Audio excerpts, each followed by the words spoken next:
My name is Orson Bennett. I'm 61, a retired engineer who spent 40 years saving every penny for my daughter Nadia's future.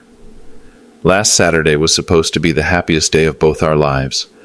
I'd paid $95,000 for her dream wedding at some fancy Hamptons club. Everything is perfect, everything planned.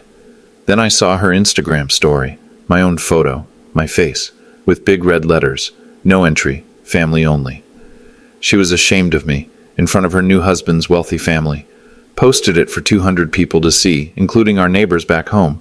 I didn't make a scene, didn't yell or argue. I just took out my phone, opened my banking app, and started typing. Canceled the venue payment, the catering, the photographer. Even the $32,000 house down payment I'd planned as their wedding surprise. Nadia learned that morning that class isn't about money, it's about character. Let me back up and tell you how we got here. I met my wife Sarah when we were both 22. She was a teacher. I was fresh out of engineering school, working at the local power company. We had Nadia 3 years later. Sarah always said Nadia was special. Smartest kid in every class. Full scholarship to Harvard. MBA by 24. Everything we never had. Sarah died 4 years ago. Cancer. Nadia flew in from New York for the funeral, stayed 2 days, then flew back to her job at some high-end fashion marketing firm. I understood. She had a life to build. 2 years later, Nadia called with news. She was dating someone, Alan Worthington III, old money family, the kind of people who summer in the Hamptons and winter in Palm Beach. He's wonderful, Dad. You'll love him. I did love him. At first, polite young man, called me sir, firm handshake. But there was something careful about how he looked at our little house, our mismatched furniture, my work boots by the door. Nadia started changing after that. She'd visit less. When she did come, she'd suggest I dress nicer for dinner. Asked if I'd consider updating the living room, small things, but they added up. Then last year I met Linda. Linda's a nurse at the hospital where Sarah had her treatments. 57 years old, kind eyes, steady hands, lost her husband to a heart attack 6 years back. We started having coffee, then dinner, nothing fancy. Diner food and conversation about our kids, our losses, our small hopes for whatever time we had left. Linda makes me laugh, makes me remember what it felt like to not be alone. When I told Nadia I was seeing someone, she went quiet. Are you sure that's wise, Dad? You're still grieving? It's been 3 years, honey. Mom wouldn't want you to rush into anything, but that wasn't the real problem. The real problem was Linda didn't fit Nadia's new world. Linda wore Walmart dresses and drove a 15-year-old Honda. Linda said ain't sometimes and laughed too loud at my jokes. Linda was like me. When Nadia got engaged last December, Alan's mother insisted on meeting the whole family. Nadia flew me up to New York for dinner at some restaurant where the appetizers cost more than my weekly grocery budget. Mrs. Eleanor Worthington, 70 years old, pearl necklace, voice like cut crystal. She asked about my background, my people, what my father did for work. I told her the truth. Dad was a mechanic. Mom cleaned houses. I put myself through school on student loans and weekend construction jobs. How admirable, she said. Nadia's face went red. Afterward, walking to my hotel, Nadia grabbed my arm. Dad, maybe next time don't mention the construction work? Alan's family is very traditional about careers. I stopped walking. Nadia, I'm proud of that work. It paid for your college. I know, I'm proud too. We need to be strategic about how we present ourselves. Strategic. Like I was a problem to be managed. The wedding planning started in January. Nadia wanted everything perfect. Rosecliff Mansion in Newport. 200 guests. Orchestra. Ice sculptures. The works. Dad, I know it's expensive, but this is a once-in-a-lifetime event. The Worthingtons are paying for the rehearsal dinner and the flowers, if we could handle the reception. $95,000. Every cent of my retirement savings. The money Sarah and I had scraped together for 40 years. The nest egg we'd built by fixing our own cars, growing our own vegetables, never taking vacations. But it was for Nadia, my little girl, the one who used to sit on my lap while I read her stories about brave princesses who saved themselves. Of course, honey, whatever you need. I took out a second mortgage, sold Sarah's jewelry, picked up weekend handyman jobs to cover the extras. $8,500 for the engagement ring. $15,000 to pay off her remaining MBA loans. $32,000 I'd saved separately for their house down payment. My surprise wedding gift. Everything I had. Everything I'd ever have. Nadia didn't know about the sacrifices. Didn't need to. That's what parents do. We give our children wings, even if it means we forget how to fly. But somewhere in all that giving, I think I forgot something else. I forgot to teach her that wings come with responsibility. That respect isn't something you inherit. That character isn't measured by the size of your bank account or the address on your wedding invitations. 3 weeks before the wedding, Nadia asked if Linda was coming. Of course she's coming. She's important to me. Dad, Linda's wonderful, really. But maybe she could sit toward the back. With your work friends? The front tables are reserved for immediate family and the Worthingtons circle. That should have been my first warning. The second warning came when Nadia handed me my outfit for the ceremony. Not the navy suit I'd bought for the occasion. A different suit. More expensive. More appropriate for the photos. The third warning was the seating chart. Linda and I were at table 12. In the back. Next to people I'd never met. But I told myself it was just wedding stress. Just a young woman trying to manage a complicated day. I told myself a lot of things that week. I should have listened to my gut instead. Saturday morning, June 15th. The day I'd been planning for months. I got up at 5:30, same as always. Made coffee, checked the weather. Clear skies, 72 degrees. Perfect wedding weather. Linda was nervous. She'd bought a new dress, navy blue with tiny white flowers, modest neckline, 3/4 sleeves. She'd asked the salesgirl at Kohl's 3 times if it was appropriate for a fancy wedding. You look beautiful, I told her. And she did. Linda always looked beautiful to me. Not magazine beautiful. Real beautiful. The kind that comes from years of taking care of other people, of showing up when things get hard. We drove the 2 hours to Newport in my pickup truck. Linda had suggested we rent a car for the occasion, something more elegant, but I'd waved her off. It's just transportation, honey. Gets us from point A to point B. Now I wonder if she knew something I didn't.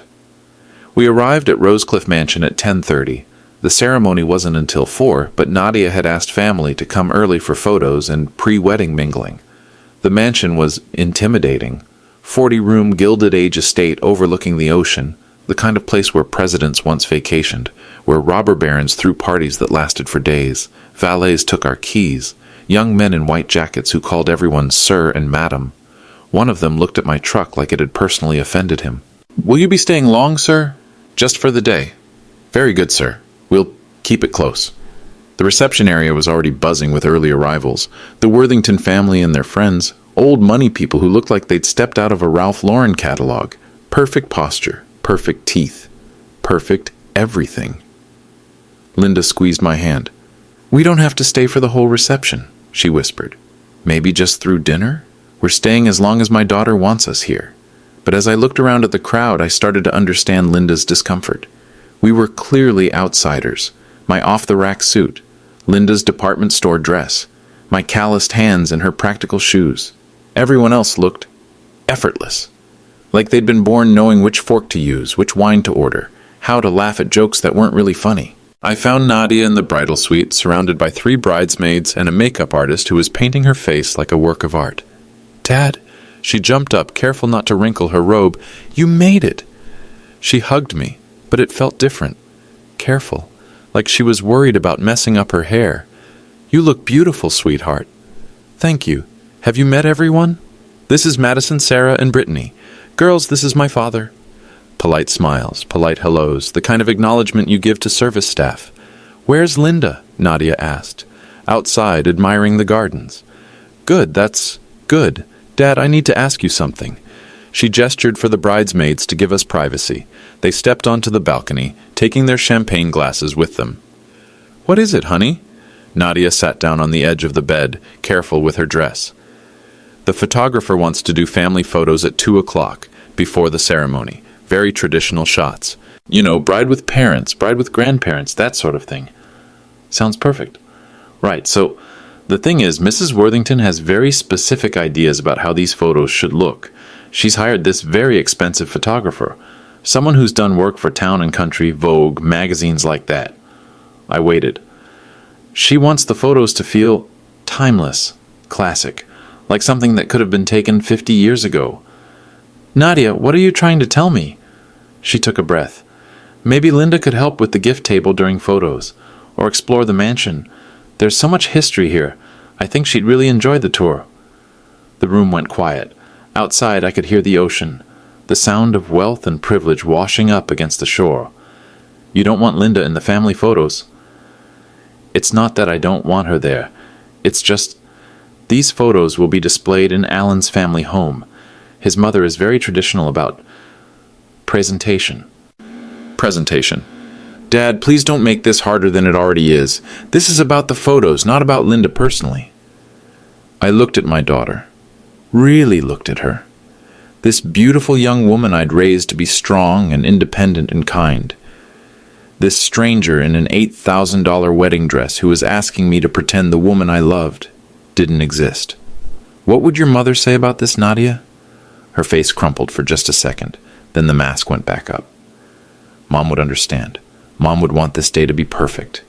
Your mother would be ashamed. Dad, she's ashamed of me too, isn't she? Mrs. Worthington? Nadia didn't answer, which was answer enough. I stood up. I'll ask Linda to make herself scarce for the photos, but after that she sits with me, at the reception, at our table, wherever that might be. Thank you, Dad. I know this is awkward, but don't explain it away. Don't tell me it's not what it is. I walked to the door, then turned back. I love you, Nadia. More than my own life, but love doesn't mean pretending to be someone else. The irony of those words wouldn't hit me until later. 2 hours later, standing alone in the garden while Linda took her mansion tour, I checked my phone. That's when I saw it.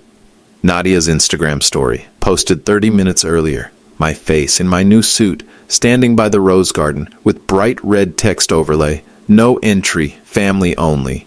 237 views, including 12 people from our hometown, people who'd watched Nadia grow up, people who knew exactly how much money I'd spent on this day, people who now knew exactly how little my daughter thought of me. I stared at that screen for a long time. 40 years. That's how long it took me to save $95,000. Let me tell you what 40 years looks like. It looks like working double shifts at the power plant every Christmas and Thanksgiving so the guys with younger kids could stay home. Time and a half holiday pay, $56 extra per shift. It looks like driving the same Ford pickup for 22 years. 287,000 miles. Rebuilt the transmission myself twice. Replaced the engine once. Painted over the rust spots with primer from the hardware store. It looks like buying clothes from thrift stores and telling people you prefer vintage. Sarah and I got good at that. Making necessities sound like choices. It looks like cutting my own hair in the bathroom mirror for 3 decades. Watching YouTube videos to learn how to fix the washing machine, the water heater, the furnace. Because a service call cost what we spent on groceries for 2 weeks. Sarah used to joke that I could fix anything except her cancer. I should have laughed at that joke. Instead, I tried to prove her wrong. When the doctors said she needed experimental treatment in Boston, I took out a personal loan, $12,000 at 14% interest. Paid it off over 4 years by working construction on weekends. 70-year-old men shouldn't be climbing scaffolding, but I climbed it anyway. When Nadia got into Harvard, the financial aid covered tuition, but not living expenses. $18,000 per year for room and board. I sold my motorcycle, the one I'd bought as a 25th birthday present to myself. Kept it in the garage under a tarp for 15 years, taking it out maybe 6 times a year. Sarah cried when I loaded it onto the trailer. Orson, you love that bike. I love our daughter more. When Nadia wanted to study abroad junior year, that was another $8,000. I picked up a third job delivering newspapers at 4 in the morning, 3 hours before my regular shift started. Sarah would pack my thermos with coffee and a sandwich, kiss me goodbye in the dark. You're killing yourself for that girl. I'm giving her opportunities we never had. MBA at Harvard, that was the big one. 2 years, $160,000 in tuition and expenses. Nadia got some scholarships, took out federal loans, but there was still a gap. $15,000 she needed. I cashed in my pension early, took the penalty, lost $12,000 in taxes and fees to get the $15,000 Nadia needed. Worth it, I told myself. When she graduated, when she got that job in Manhattan making more money than Sarah and I had ever dreamed of, it was worth it. I never told Nadia about any of this. Why would I? Parents don't sacrifice for recognition. We sacrifice because that's what love looks like in action. Because our children's dreams matter more than our comfort. Because we want them to fly higher than we ever could. But somewhere along the way, I think Nadia forgot where her wings came from. The engagement ring, $8,500. I knew because Nadia showed me the receipt. Not to brag, she said, just to make sure the insurance was adequate. $8,500. I made $11 an hour my first year at the power company. In 1984, minimum wage was $3.35.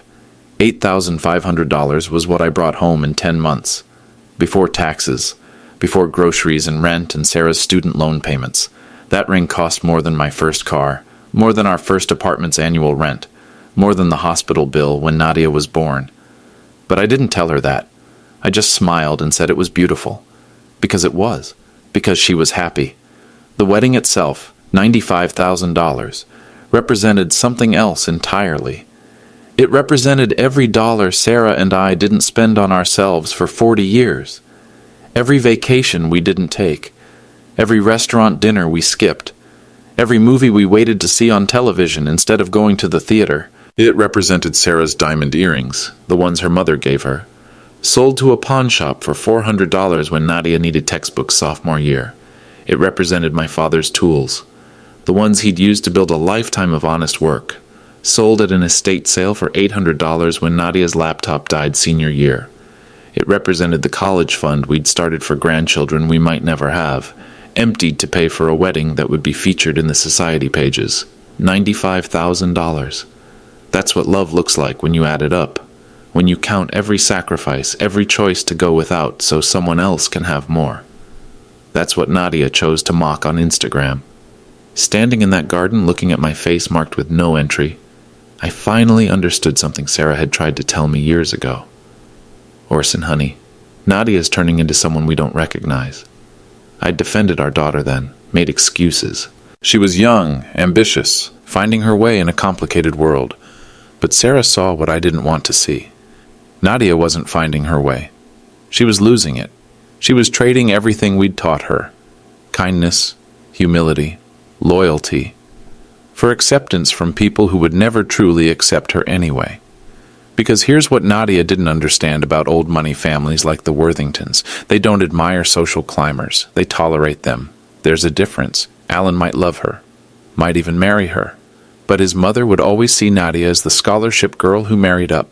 And Nadia thought the solution was to pretend I didn't exist. My phone buzzed. A text message. Linda, Orson, where are you? The ceremony starts in 20 minutes. I looked up from the screen. Across the garden I could see the wedding guests taking their seats. Women in designer dresses. Men in suits that cost more than my truck. My truck, which was parked behind the service building. Out of sight, where it wouldn't embarrass anyone. I thought about Sarah. About what she would do if she were here, if she could see our daughter hiding her father like a shameful secret. Sarah, who worked 2 jobs to help pay for Nadia's college application fees. Sarah, who spent her last Christmas shopping for Nadia's first apartment instead of buying herself the new winter coat she'd been putting off for 3 years. Sarah, who made me promise on her deathbed to take care of our girl no matter what. I kept that promise, right up until the moment our girl decided I wasn't worth keeping. Standing there in the Worthington family garden, looking at my own face branded with no entry, I finally understood that sometimes taking care of someone means letting them face the consequences of their choices. Sometimes love has to be tough. Sometimes the kindest thing you can do for your child is to stop enabling their worst impulses. I pulled out my phone and opened my banking app. It was time to teach Nadia a lesson her Harvard MBA somehow missed. It was time to show her the real value of money and the real cost of respect. The banking app opened with a soft chime. Account balance, $127,842. Most of that was the second mortgage on the house. Money I'd borrowed against 30 years of payments to fund Nadia's perfect day. Money that belonged to creditors now, not to me. But the recent transactions were still there, still reversible. I scrolled through the payments. June 10th, Rosecliff Mansion, $45,000. Wedding venue, final payment. June 12th, Elegant Affairs Catering, $22,000. Reception dinner service. June 13th, Newport Photography Studios, $8,500. Wedding day package. June 14th, Alan's surprise, $32,000. Wire transfer to First National Bank. House down payment, wedding gift. 4 transactions. 4 decisions that had emptied what remained of my future. All reversible within 72 hours, according to my bank's policies. I thought about Nadia in that bridal suite, surrounded by friends who probably earned more in a month than I earned in a year. Planning the perfect photos that wouldn't include Linda. Couldn't include me without careful positioning and strategic cropping. I thought about Mrs. Worthington, with her pearl necklace and her questions about my people. The way she'd said admirable like it tasted bitter in her mouth. I thought about Alan, who seemed nice enough but had never once asked about my work, my life, my dreams for his future wife. Who saw me as Nadia's father but not as a person worth knowing. I thought about Linda wandering through a mansion tour because she wasn't worthy of family photos. Linda, who worked double shifts in the COVID ward while rich people complained about their vacation cancellations. Linda, who held dying people's hands when their families couldn't visit. Linda, who was worth a dozen of these people and would never know it. My finger hovered over the screen. This wasn't about revenge. It wasn't about anger or hurt feelings or wounded pride. This was about teaching. Nadia had learned a lot at Harvard. Finance, marketing, strategic thinking. But somehow she'd missed the most important lesson of all. Actions have consequences. Choices matter. Respect is earned, not inherited. I opened my contacts and found the number for Rosecliff Mansion. Dialed. Rosecliff Mansion, this is Jennifer speaking. How may I help you? This is Thomas Bennett. I need to speak with your events coordinator about the Bennett-Worthington wedding today. Certainly, sir. Let me transfer you to Marcus. Hold music, classical. The kind of music that costs extra. Mr. Bennett, this is Marcus. Is everything all right with today's event? I need to cancel my payment for the venue, immediately. Silence. Sir, I'm not sure I understand. The event is scheduled to begin in 15 minutes. I understand that. I'm requesting an immediate reversal of my payment. $45,000 processed 5 days ago. Mr. Bennett, surely there's been some misunderstanding. No misunderstanding. I'm exercising my right to reverse the transaction. Check your contracts. 72-hour window for payment disputes. More silence. The sound of papers shuffling. Sir, this is highly irregular.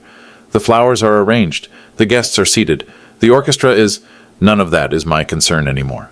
But, sir, without payment, we can't provide the venue for today's reception. I understand. Mr. Bennett, may I ask, has there been some problem with our service?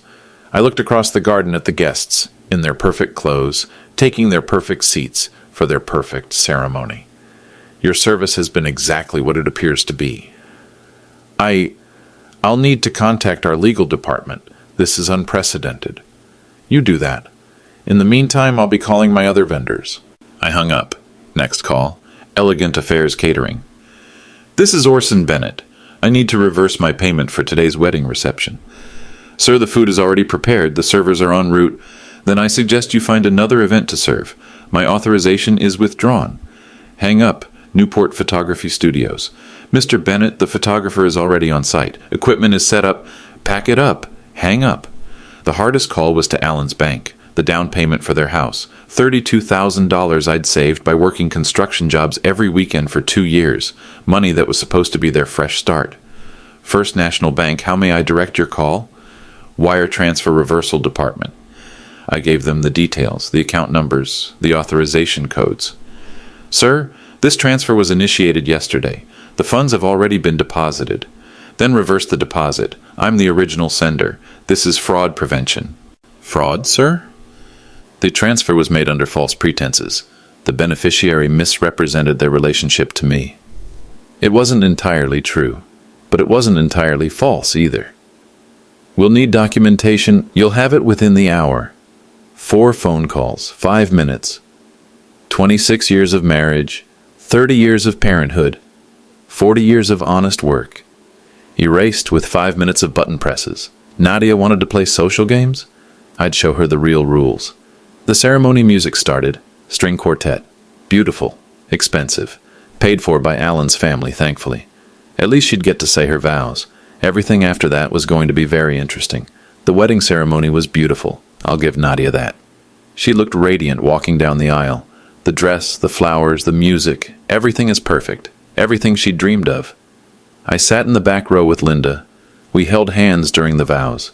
Linda cried happy tears because that's who she is. Someone who cries at other people's joy, even when those people have treated her poorly. I, Nadia, take you, Alan, to be my lawfully wedded husband. Her voice carried across the garden, strong and clear, no hesitation, in sickness and in health, for richer or poorer. Ironic words, considering what was about to happen. Till death do us part. Alan's response was equally confident. He loved her. That much was obvious. Whatever his faults, whatever blind spots he had about class and privilege, he genuinely loved my daughter. I hoped that would be enough for what was coming. The ceremony ended with champagne and congratulations. The photographer, still unaware that his check was about to bounce, captured every moment. Guests mingled on the lawn, admiring the ocean view and comparing vacation homes. Lovely ceremony, Linda whispered. Yes, it was. Are you all right? You seem distant. I squeezed her hand, just thinking about what comes next. What came next was Marcus, the events coordinator, appearing at my elbow looking pale and confused. Mr. Bennett, could I speak with you privately? We stepped away from the crowd. Linda stayed behind, talking with one of the catering staff about the floral arrangements. Sir, I've been in contact with our legal department about your request. And?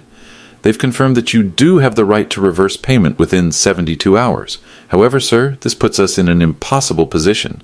The reception is scheduled to begin in 1 hour. I understand your position. Do you? Because without payment guarantee, we cannot provide access to the ballroom. The flowers, the table settings, the entire reception setup, it all has to be removed. How long will that take? Marcus looked like he might be sick. 2 hours, minimum. Sir, there are 200 guests expecting dinner and dancing. This will be catastrophic. Not my problem anymore. Mr. Bennett, surely we can work something out? A payment plan? Partial payment? I looked past him at Nadia, who was posing for photos with Alan's family. All smiles and champagne toasts, the picture of happiness. The payment was made in full, on time, under false pretenses. The event was misrepresented to me. Misrepresented how? I was told this was a family celebration. Turns out family isn't welcome. Marcus followed my gaze to Nadia, then back to me. Understanding dawned in his eyes. Sir, surely there's been some misunderstanding between you and your daughter. No misunderstanding. She made her position very clear. I showed him my phone, the Instagram story, my face with no entry stamped across it. Marcus went very quiet. Sir, I don't know what to say. Nothing to say, just follow your procedures. But the guests will learn something valuable about the people they're celebrating. As if on cue, my phone rang. Nadia. Dad, there's some confusion about the catering. They're saying something about payment issues. No confusion, honey. I canceled the payment. Silence. Then, what? I saw your Instagram story. More silence. Longer this time. Dad, where are you? We need to talk. I'm exactly where you put me. Outside the family circle. This isn't... You can't be serious. $95,000 serious. I could hear her breathing change, panic setting in. Dad, there are 200 people here. The reception is no longer my responsibility. But where will we eat? Where will we dance? The photographer. Also canceled. The photographer? Dad, he's taking our formal portraits right now. Better hurry then. You can't do this. Actually, I can. It's my money. Was my money. Dad, please. We can fix this. We can talk about the Instagram thing. I was just trying to manage... Manage what? The situation. With Linda. With expectations. Whose expectations? She didn't answer. Nadia, let me ask you something. When you posted that photo, when you marked my face with no entry, what did you think would happen? I thought you'd understand. That you'd know it wasn't personal. It wasn't personal? You publicly uninvited your father from your wedding reception and it wasn't personal? I uninvited you from the photos, not the reception. Same thing. It's not the same thing. To me it is. I could hear voices in the background. Alan asking what was wrong. Mrs. Worthington demanding to know why the catering staff was packing up the silverware. Dad, everyone's watching. Everyone's asking questions. This is humiliating. Now you know how I felt. This is different. This affects everyone. All these people came to celebrate with us. And I came to celebrate my daughter's wedding. Funny how that worked out. Dad, I'm begging you, please. We can transfer money from Alan's account. We can fix this. Can you fix the Instagram story? I'll delete it right now. It's been up for 2 hours. 237 people saw it. You can't unring that bell. Then what do you want? What will it take? I looked across the lawn at Linda, who was still admiring the flowers, oblivious to the drama unfolding around her. Beautiful, kind Linda, who wasn't good enough for family photos. I want you to learn something, Nadia. Learn what? That actions have consequences, that respect goes both ways, that the people who love you aren't supposed to be your dirty little secrets. Dad, figure it out yourself. I hung up. Marcus was still standing there, looking like a man watching a car accident in slow motion. Sir, I have to ask, are you sure about this? Once we start breaking down the reception setup, there's no going back. This will be the end of their wedding celebration. I thought about Nadia as a little girl, sitting on my lap while I read her stories about princesses, how she used to tell me I was her hero, how she'd draw pictures of our family, stick figures holding hands under a rainbow. Those drawings were still on my refrigerator at home. Some endings, I told Marcus, are just new beginnings in disguise. He nodded slowly, then spoke into his radio. All stations, this is Marcus. We have a code 7 on the Bennett-Worthington event. Begin immediate breakdown of all reception elements. Within minutes, I could see the chaos beginning. Catering staff wheeling away tables, florists dismantling centerpieces, the photographer packing his equipment. Nadia appeared at my side, still in her wedding dress, her perfect makeup streaked with tears. Dad, they're destroying everything. They're removing everything I paid for. This is my wedding day. Yes, it is. And now you get to decide what kind of wedding day it's going to be. What do you mean? I looked at her beautiful, confused face. My daughter, my heart. Real family doesn't hide you. Then I took Linda's arm and we walked away. We made it halfway to the parking area before Alan caught up with us. Mr. Bennett, sir, please wait. I stopped. Linda squeezed my arm, but didn't let go. Alan was breathing hard, his perfect hair disheveled from running. His boutonniere hung crooked on his lapel. Sir, I don't understand what's happening. Nadia she's hysterical. The vendors are leaving. My mother is demanding explanations I don't have. Then maybe you should ask your wife for those explanations. I tried. She keeps saying it's about Instagram, but I don't understand. What Instagram? I pulled out my phone and showed him the story, watched his face change as he processed what he was seeing. This is your photo, with my face marked no entry, posted by your wife, my daughter. Alan's mouth opened and closed like a fish out of water. Sir, I had no idea she posted this. Didn't you? No, I would have stopped her. This is awful. He seemed genuinely shocked. Whatever Nadia's motivations, Alan hadn't been part of the Instagram decision. Then maybe you should ask yourself why your wife felt the need to hide me from your family. Hide you? Sir, you're at the wedding. You walked Nadia down the aisle. Did I? Or did Nadia walk herself down the aisle while I happened to be there? Alan's brow furrowed. He was trying to understand, but privilege is a thick insulator against reality. I don't follow. Table 12, in the back. That's where your wife seated her father and his guest. Behind people we've never met, away from family. Table assignments are just logistics. Are they? Tell me, Alan, where is your family seated? Tables 1 through 4, but that's just because they matter, because they're important enough to be seen, to be acknowledged. The truth was hitting him now. I could see it in his eyes. Mr. Bennett, if there was some misunderstanding about seating arrangements, not misunderstandings, choices. Your wife made choices about who she wanted to acknowledge and who she wanted to hide.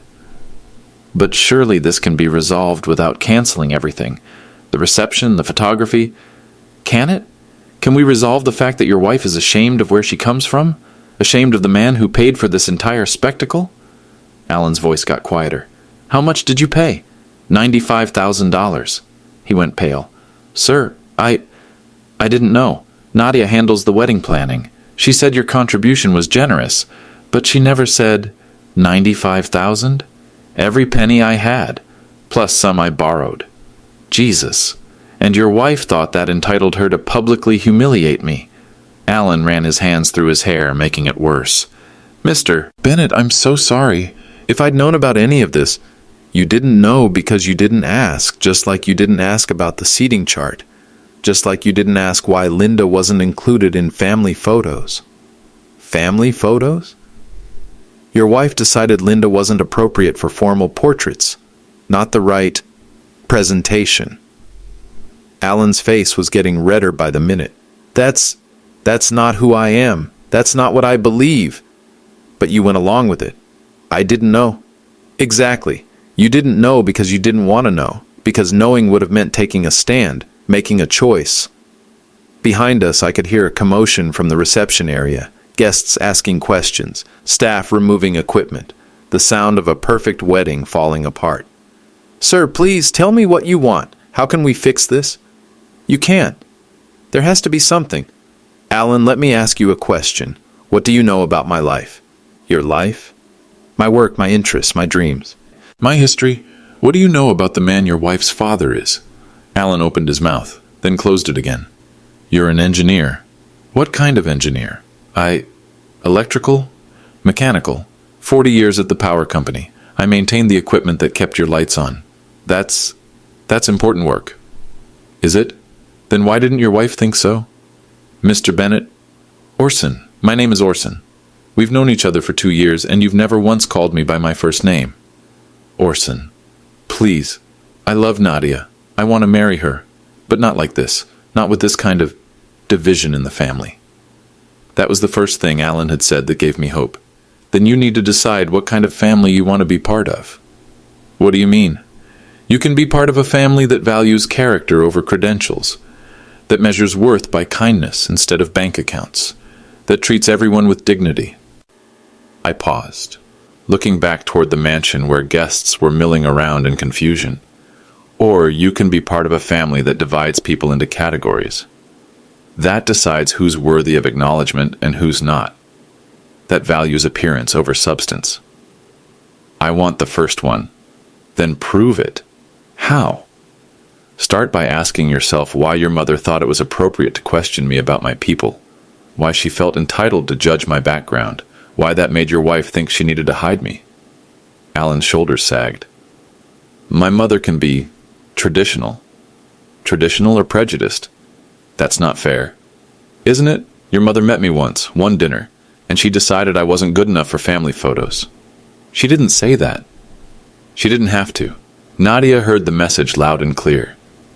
We stood in silence for a moment. In the distance, I could see Nadia approaching, flanked by 2 bridesmaids. Her wedding dress caught the afternoon light like a sail. Here comes your wife, I told Alan. Will you talk to her?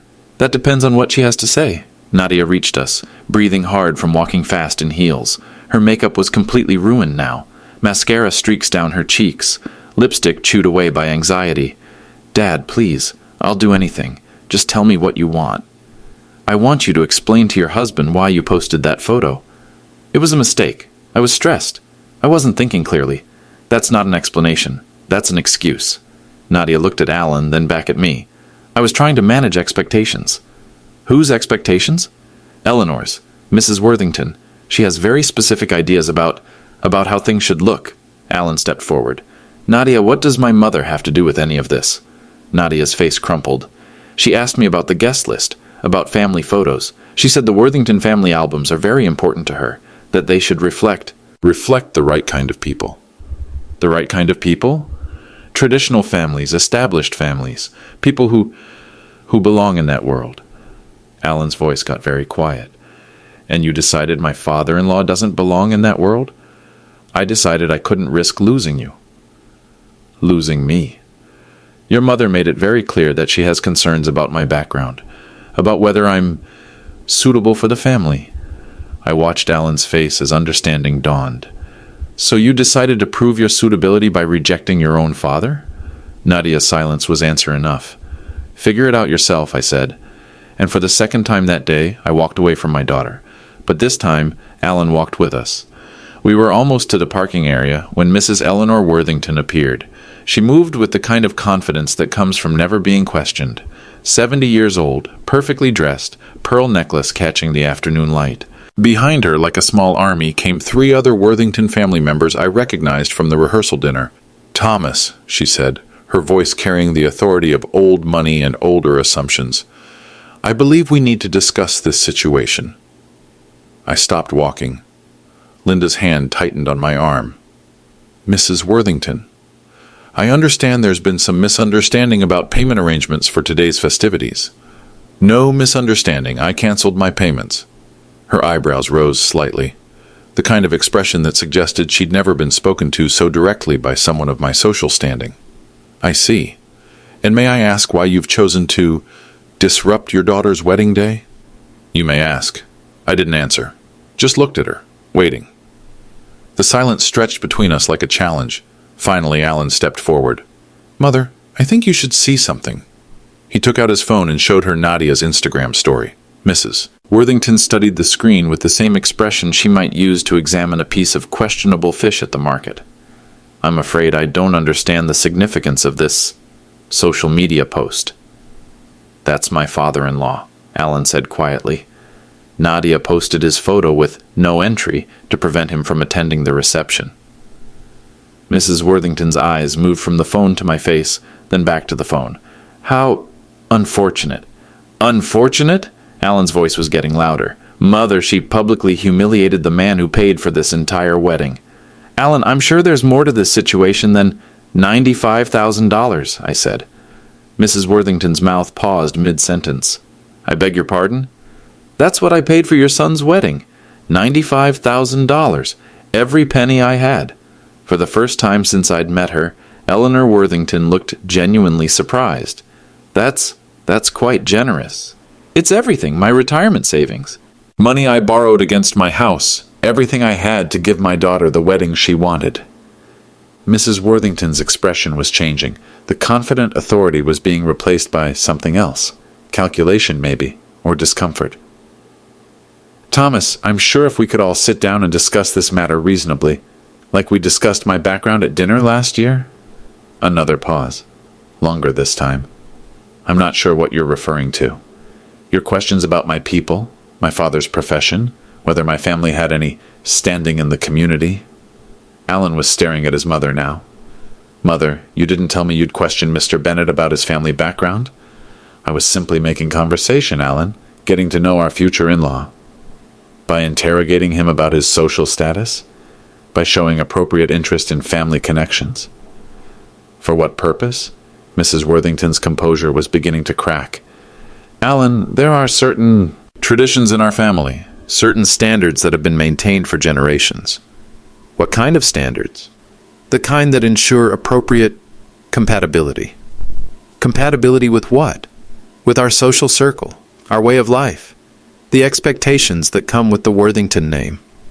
I watched Alan's face as his mother's true nature revealed itself. The privilege he'd grown up with, the casual assumption that some people mattered more than others, was finally being exposed for what it was. "And you decided my father-in-law doesn't meet those standards?"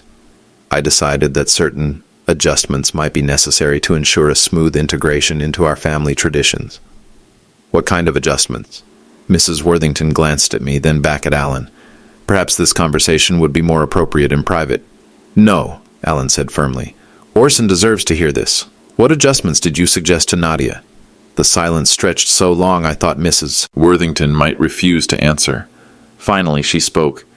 "I suggested that certain aspects of the wedding celebration might be managed more carefully, to ensure appropriate representation in family photographs and social documentation." "You told Nadia to hide her father." "I suggested that presentation matters, that first impressions in our social circle can have lasting implications for a young couple's acceptance and success." Alan stepped back from his mother like she'd physically struck him. "You manipulated my wife into being ashamed of her family. I provided guidance about social expectations. You created a situation where Nadia felt she had to choose between her father and her future." "Alan, you're being overly dramatic." "Am I? Look around, Mother. The reception is canceled. The vendors are gone. 200 guests are standing around confused and embarrassed. This is what your guidance created. Mrs. Worthington's face was getting red now. This situation is the result of an emotional overreaction. By whom? I asked. She turned to face me. I beg your pardon? Who overreacted? Me when I canceled payments after being publicly humiliated by my own daughter? Or Nadia when she chose your approval over her family's dignity? Thomas, I think you're mischaracterizing. Am I? Let me ask you something, Mrs. Worthington. What do you know about sacrifice? I'm not sure what you mean. I mean working 40 years to give your child opportunities you never had. I mean selling everything you own to pay for their education. I mean emptying your retirement account so they can have the wedding of their dreams. Mrs. Worthington didn't answer. Because that's what I did. That's what parents like me do. We sacrifice so our children can reach higher than we ever could. I took a step closer to her. And you convinced my daughter that I was something to be ashamed of. Thomas, you convinced her that the man who gave her everything wasn't good enough to be acknowledged at her wedding. That was never my intention, wasn't it? The question hung in the air like smoke. Alan broke the silence. Mother, I need you to apologize. Alan? I need you to apologize to Orson, right now, for your prejudice, for your manipulation, for creating this situation. I will not. Then you're not welcome at my wedding either. Mrs. Worthington's mouth fell open. Alan, you cannot be serious. Dead serious. Orson is my family now. If you can't treat him with respect, you don't belong at our celebration. Alan, I am your mother, and he's Nadia's father. The man who raised the woman I love. The man who paid for the day you're trying to ruin with your prejudice. Mrs. Worthington looked around at the other family members who'd followed her over. None of them met her eyes. Finally, she turned back to me. Thomas, I apologize if my words were misinterpreted. Not misinterpreted, understood perfectly. Perhaps I was overly concerned with propriety. Perhaps you were overly concerned with class warfare. She flinched. Alan nodded at me, then took his mother's arm. Mother, I think you should leave. Alan, the wedding is over anyway. Orson canceled the reception. There's nothing left to celebrate. Mrs. Worthington looked from Alan to me to Linda, who had stayed silent through the entire confrontation. This is far from over, she said finally. Yes, I told her. It is. As she walked away, her entourage trailing behind her like confused ducklings, Alan turned to me. Orson, I'm sorry. For all of it. For her, for Nadia, for not seeing what was happening. What happens now? Now I go find my wife and figure out if we can build a marriage based on honesty instead of shame. He paused. And Orson? Thank you. For what? For teaching me what real family looks like. Linda and I sat in my truck for a long time watching the chaos unfold through the windshield. Guests were beginning to leave. Some looked confused, others angry. A few seemed genuinely concerned about Nadia and Alan. Most just seemed inconvenienced by the disruption of their social calendar. You did the right thing, Linda said finally. Did I? She needed to learn this lesson, better from you than from life. I wasn't so sure. In 40 years of being a father, I'd never done anything that felt so much like giving up. Maybe I should have tried talking to her first, really talking, about respect and family and what matters. Would she have listened? I thought about that. About Nadia, who'd asked me to hide Linda from the photos. Nadia, who'd seated us at table 12 with strangers. Nadia, who'd posted my face with no entry for 200 people to see. No, I admitted. She wouldn't have listened. Then you did what you had to do. My phone buzzed. Text messages coming in waves. Nadia, Dad, please, we can fix this. Nadia, I'm sorry about the Instagram. I deleted it. Nadia, please don't leave. We need to talk. Nadia, I love you. That last one broke my heart a little. She's trying to reach me, I told Linda. What do you want to say to her? I don't know. More messages appeared. Alan, Orson, thank you for standing up to my mother. You were right about everything. Alan, Nadia is devastated. She knows she was wrong. Alan, is there any way we can salvage something from today? I showed Linda the messages. She read them carefully. He seems like a good kid. Yeah, he does. So what now? Before I could answer, there was a knock on the truck window. Nadia stood outside, still in her wedding dress, mascara streaked down her cheeks. She looked 26 going on 16. I rolled down the window. "Dad, please, can we talk?" "Talk? Not here. Not like this. Somewhere private." I looked at Linda. She nodded. 5 minutes, I said. Nadia climbed into the truck bed.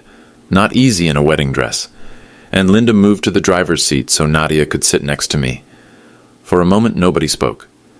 "I'm sorry," Nadia said finally. "For what specifically?" "For the Instagram post. For hiding you from photos. For treating Linda badly. For being ashamed." "Why were you ashamed?" Nadia wiped her nose with the back of her hand, smearing her makeup worse. "Because I was scared." "Of what?" "Of not belonging. Of Alan's family seeing me as some kind of charity case. Of losing everything I've worked for."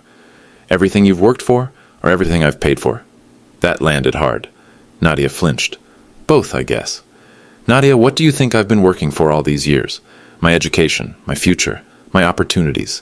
"Your happiness," I corrected. "I wanted you to be happy, secure, confident enough to be yourself no matter who was watching." "But I am being myself. Are you?" "Because the Nadia I raised wouldn't hide her father like a dirty secret. She wouldn't be cruel to someone like Linda. She wouldn't post pictures designed to humiliate people she loves." Nadia started crying harder. "I don't know who I am anymore, Dad. Everything feels so complicated. Alan's world, his family, the expectations. I just wanted to fit in. By cutting off pieces of yourself? By being strategic about presentation? Whose words are those? What do you mean? Strategic about presentation. Those aren't your words. Who taught you to think that way?" Nadia didn't answer, but we both knew. "Let me tell you something about Mrs. Worthington's world," I said. "People like that don't actually respect social climbers. They tolerate them. There's a difference." "What do you mean?" "I mean, no matter how perfectly you perform, no matter how many pieces of yourself you cut away, they'll always see you as the girl who married up. The scholarship kid who got lucky." Nadia's shoulders shook. "Then what was the point? What was the point of any of it?" "The point was supposed to be that you learned you're worth more than their approval. That you don't need to apologize for where you come from or who raised you." I put my arm around her. "Real family doesn't hide you, Nadia. Real family doesn't ask you to pretend to be someone else. Real family celebrates where you came from because it's part of what made you who you are." She leaned against my shoulder, careful not to crush her dress. "Can you forgive me?" "Already have." "Can we try again? Not the wedding, that's ruined, but us, our family." I looked out at Linda, who was giving us privacy by pretending to study the mansion architecture. "That depends." "On what?" "On whether you're ready to choose who you want to be, not who Mrs. Worthington wants you to be, not who you think will impress Alan's friends. Who you want to be." "I want to be your daughter." "You'll always be my daughter. The question is, what kind of daughter do you want to be?" Nadia sat up and looked at me. "The kind who doesn't hide her family, even when it's inconvenient, even when it's inconvenient, even when it costs you something, even when it costs me something." I smiled for the first time all day. "Then we can try again." 3 months later, Nadia called with news. "Dad, we want to have another ceremony. Small this time, just family and close friends. Will you walk me down the aisle again?"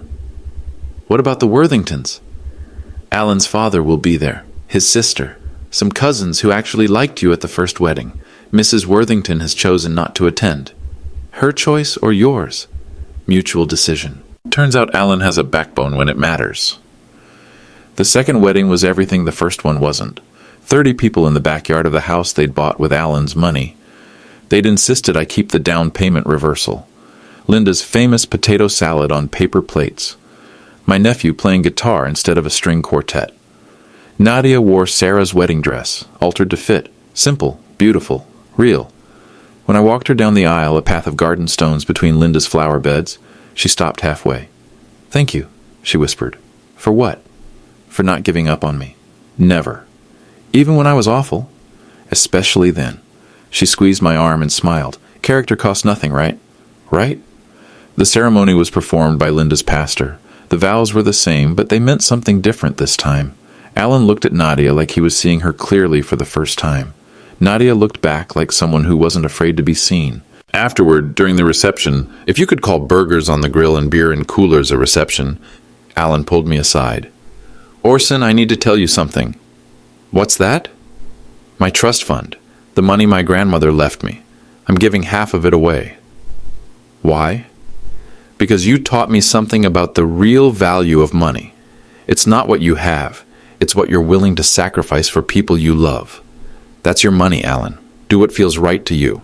What feels right is setting up a scholarship fund for kids like Nadia, first-generation college students from working families. I shook his hand. Your grandmother would be proud. I hope so.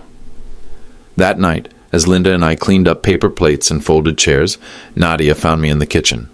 Dad, I have something for you. She handed me an envelope. What's this? The house down payment money.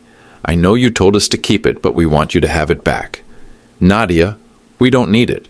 Alan's salary is enough for our mortgage, but you gave up your retirement for my wedding. That's not right. I opened the envelope. A check for $32,000. This is your future. No, Dad. Our future is built on honesty now, on respect, on the things you taught me that I forgot for a while. She hugged me. I love you. The real me loves the real you. No conditions, no asterisks, no strategic presentation. I love you too, sweetheart. And Dad? Yeah? Linda's good for you. Mom would approve. 6 months after that, Linda and I got married. Small ceremony. Nadia was the maid of honor. Alan walked Linda down the aisle. No drama, no social media. No one is trying to impress anyone else. Just family, real family. The kind that doesn't hide you. Before you judge me too harshly, I want you to think about this. How far would you go to teach your children that love comes with respect? That family loyalty runs both ways? Have you ever had to choose between keeping peace and keeping your dignity? What did you do? Do you think I went too far? Or was this the only way Nadia would learn? When someone publicly disrespects you, is silent action better than confrontation? Character costs nothing, but it's worth everything.